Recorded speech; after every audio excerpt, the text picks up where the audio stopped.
bom, hein? Essa é a famosa Cachoeira da Fumacinha. Para se chegar aqui, meu irmão, corta a trilha, viu? 4 horas de trilha. E sobe e desce de pedra.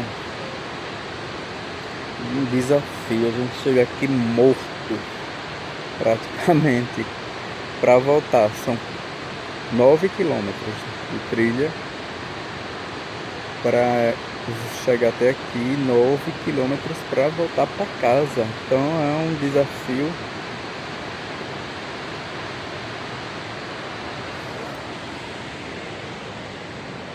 Aí o pessoal chegando já.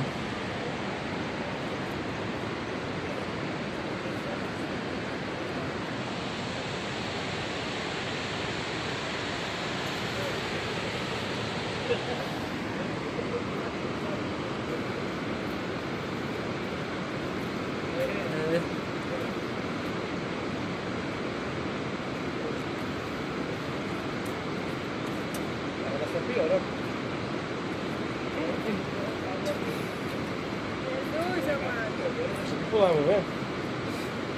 Acho que tá aqui.